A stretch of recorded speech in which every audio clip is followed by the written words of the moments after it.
Now, moving on, we've got these flat fifth chords. Up until now, we've actually looked at 6 different chords, correct? 4 of them that are sevenths, 2 of them that have sixths in them. But the fifth has stayed perfect. What happens when the fifth is less than perfect, as it were? So when we actually flat the 5, page number for flatted fifth chords is 41. Okay, so now we're going to take the 5 and we're going to change it up. We've got a few different ones. We've got a dominant flat 5. The word dominant implies that seventh that we learned earlier. A major third and a minor seventh is dominant. Dominant means major third, minor seventh. Okay? What's the dominant seventh formula we just learned earlier? 1, 3, 5, flat 7. Excellent job, Chase. I see you get 2. Just to make the devil mad. That was you, right? Yes. Behind me. Okay? This is dominant formula, right? So if we have a dominant flat 5, we literally are taking our dominant 7th chord and just flatten the 5. It's that simple. But now we've got a fifth moved around. Now, again, we're going to cover a lot more of substitution techniques down the road. But anytime you have a 5 chord going to the 1 chord in your progression, obviously the dominant 7, as we learned a few minutes ago, is typical to have a dominant 7th chord as the 5 chord in your progression, 5 going to 1.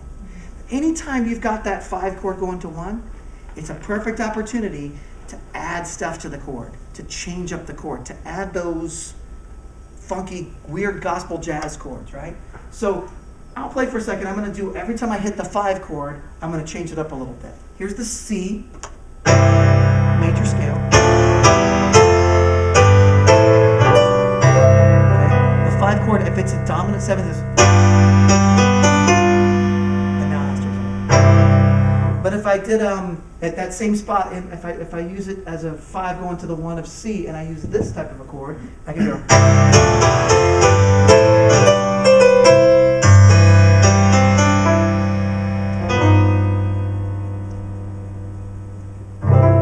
Yeah, see, it's a little different. Or. And I just went through several other different ones. So at that dominant part is the place where you can start adding some of these weird chords because they have a different kinds of tension. And all the tensions are slightly different. Okay? So there's different ways of expressing through with these flat 5 chords and flat 7s and flat 9s and so forth. I feel like what I just said was confusing because it's the sugar kicking in. The next one on your page is, after the dominant flat 5, my notes are a little different. Augmented dominant. Augmented dominant. Okay? Anybody got an idea? If I say augmented, what's the triad? Is it going to be a 1, 3, sharp 5. sharp 5? Sharp 5. But because it's dominant, remember dominant means major third and flatted 7th. So an augmented dominant chord means I got an augmented triad with a 7. Same kind of thing as the flat 5/7. It's a great option when there's a 5 going to 1 to throw in that chord. So again, it's beautiful on guitar, keyboard, and so forth. Aug dominant. You can see all the information there. That makes sense. Does it not make sense? Or is it, hey, we can kind of see it mentally, but we got to mess with it before we get any further?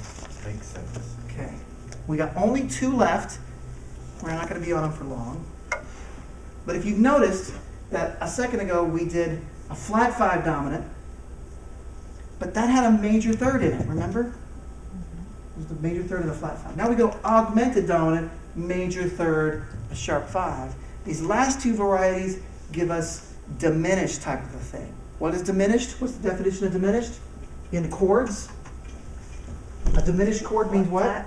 Flat third, flat 5. Flat third and flat 5. So as soon as I say diminished, we know that we've got a flat 3 and we've got a flat 5 happening. Just like with dominant, Chase said a second ago, we've got a major third and a flat 7.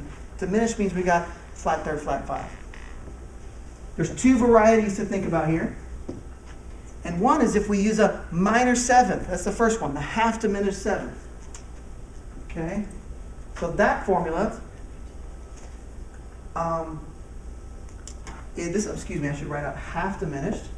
Our book says fully. Here's a C diminished chord. 1, flat 3, flat 5, and then flat 7. Double diminished. Okay.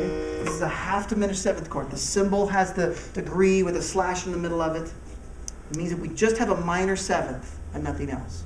There is no shortcut for the formula that she wrote. In other words, a diminished major seven is almost never used ever. So it would literally, if I wanted to make the formula that she had, my shortcut symbol would be a diminished chord, parentheses, major seven. And right off the top of my head, I can't remember ever seeing that in all my years of making music. It just doesn't ever happen. I mean, maybe, but so rare that we don't have a shortcut for it. But half diminished happens a lot, which is, check this out. So a fully diminished seventh. Now go with me for a second. You got to pay attention here because this is a little tricky. It's a 1 and a flat 3 and a flat 5 because that's a diminished, no problem. Okay? We've been calling a major 7. Let's pretend we're in C for a second. Major 7 of C is a B natural. A flat 7 would be a B flat. Okay? But we want to take it down yet another half step. Okay? So you would actually call it a diminished seventh or double flat. Okay? It looks a lot like a sixth because it would be the same note as the sixth, as the major sixth. But because this is diminished, this starts acting like a seventh chord, and bear with me for a second, this is going to make sense. What's the distance between the 1 and the flat 3? Minor third. Minor 3. C to E flat. Minor 3. What's the distance between the flat third and the flat 5? E flat goes up to, I probably should write it down, maybe it'd be a little more obvious. It's another minor third. You know what, thank you guys for bearing with me, because I can't remember the last time I would actually have taught this. Let's make it in C. If our notes are C, E flat, G flat, and B double flat, parentheses, A. Okay? Oops, this one is dead. This is a minor third, 3 half steps. This is a minor third, 3 half steps. G flat or F sharp up to A What halves in mine? is also a minor third. Oh, yeah. Yes, okay. Okay? Now, what would be the distance between A and the next root? Minor third. A goes up a minor third to the next C. Right? So this is how you normally write it. You're done. Boom. Okay? But the distance between this and C is yet another minor third. Whoa. Here's the punchline. Remember we got 12 slices? Okay? Remember the tritone splits it twice? The augmented chord splits it 3 times evenly? And the fully diminished seventh chord splits it 4 times exactly evenly. That's good. Because minor third has 3 half steps. From an octave that has 12 slices, if we go 3 slices at a time, it comes out to 4 even slices. Okay? Let me explain just a couple more things about the fully diminished seventh chord. For those of you who are completely lost, I apologize and I thank you for staying with. But the principle is that there's only 3 actual fully diminished seventh chords in the world. There's only 3, because the rest are inversions of each other. They are alternate bases of each other, because the slices line up. This is a C fully diminished seventh chord. Oh, come on, keep grabbing that one. That's that one. It's in this too. C fully diminished 7 is that. If I made an E flat fully diminished 7, notice that I just go up a minor third, minor third, minor third, minor third. That's going to be, let's go back to blue. What's a minor third above E flat? Stay with me. What's a minor third above E flat? G flat. Alyssa? That's okay. A minor third above E flat? E flat. E, F, G flat.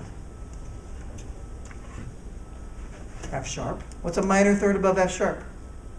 G, G sharp, A. What's a minor third above A? C. C. Isn't that the same 4 notes as we got down there? Yes. Yeah. Huh. right? Same 4 pitches. If you do the same thing on G flat, you'll come out with the same way because it's there's 3 half steps, same slices. If you do an A fully diminished seventh, it's the same 4 notes. Okay? So you've got this set of 4 notes. Remember, there's 12 slices. So this set of 4 notes could all kind of invert each other, if you will. Then you go up a half step, and there's another set of 4 notes that invert each other. You go up a half step, another set of 4 notes that invert each other. Now, the reason this is important down the road, when you start messing with this chord, and you're like, oh my gosh, wait a second. What was that C diminished seventh voicing that I had? Your E flat diminished seventh voicings and your G flat diminished and your A, they all 4 will work. When you play a fully diminished seventh chord on the guitar, you can play it here, and then you can go up 3 frets, and it's technically the same chord. You just got a different note on the bottom. And you go up 3 more frets, and it's technically the same chord. You got a different note on the bottom. It inverts each other, which I'll show you next week on the keyboard and the guitar. That's cool. Okay? So I want you to at least have a basic mental understanding.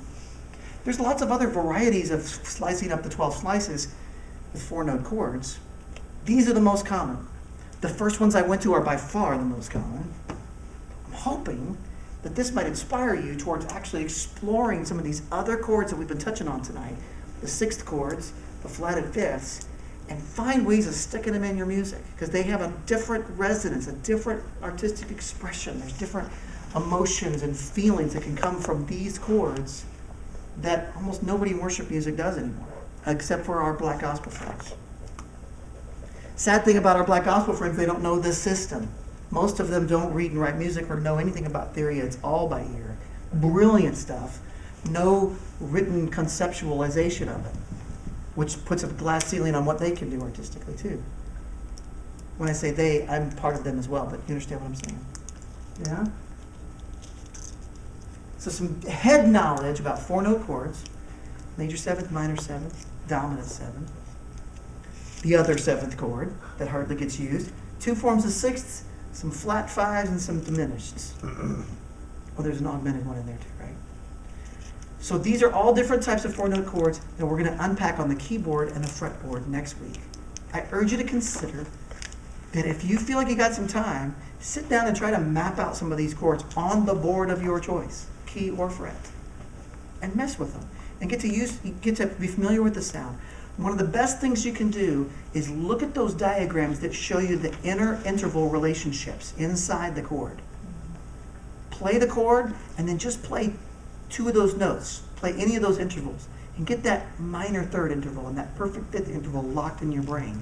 Because later, when you start to hear sounds that you can't express, you're going to go, oh, that sound in my head. That's an Aux 7 chord. Or when you hear somebody play it, you can hear it. When you hear it to transcribe it, you'll start hearing them more because you're understanding the intervals that are inside it, breaking it down to its constituent elements, and putting names to these combinations. That make sense? Sort of? I know I blew your minds. You guys did a great job staying with me. Sorry about the couple of little hiccups there with the book, but you guys are awesome. Any questions while this is fresh right this second?